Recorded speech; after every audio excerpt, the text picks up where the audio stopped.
ఒక చిన్న గ్రామంలో చింటూ అని చిన్నాడుండేవాడు. అతని బెస్ట్ ఫ్రెండ్ ఎవరో తెలుసా? తెల్లటి కుక్క, పేరు మోటీ. వాళ్ళు ఇద్దరూ కలిసి ఆడేవాళ్ళు, కలిసే తింటారు. ఈ స్నేహాన్ని చూసిన కొంతమంది అబ్బాయిలు మాత్రం నవ్వడం మొదలెట్టారు. ఇతనికి మనుషుల కంటే బెటర్ బ్రదర్షిప్ డాగ్తో అని అంటారు. చింటూ ఆ మాటలు విన్నా కోపడలేదు, మౌనంగా నిల్చున్నాడు. కానీ మోటీ మాత్రం మనసులో పెట్టుకున్నాడు. ఊహించని విధంగా ఆ హేళన చేసిన అబ్బాయిల్లో ఒకడు తన చాక్లెట్ బ్యాగ్ పోగొట్టుకున్నాడు. ఇక్కడ వెతికినా దొరకలేదు. అప్పుడే మోటీ ఆ చాక్లెట్ బ్యాగ్ని ముక్కుతో పట్టుకుని నేరుగా ఆ అబ్బాయి తీసుకుని వెళ్ళిచ్చాడు. ఆ అబ్బాయి షాక్ అవుతాడు, ఇదెలా దొరికింది అని. చింటూ నవ్వుతూ అంటాడు, ఇది కుక్క కాదు, నా నమ్మకమైన ఫ్రెండ్ అని అంటాడు. ఆ అబ్బాయిలు ఇప్పుడు మోటీని చూసి నవ్వరు, ఆప్యాయంగా హగ్ చేసుకుంటారు. నువ్వు అసలైన ఫ్రెండ్ రా మోటీ అని అంటారు. ప్రేమకి రూపం అవసరం లేదు, నిజమైన స్నేహానికి హృదయం మాత్రమే చాలు. చింటూ అండ్ మోటీ కథ నచ్చిందా?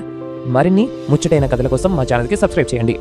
మోటీ లాంటి ఫ్రెండ్ మీకు కూడా ఉంటే షేర్ చేయండి.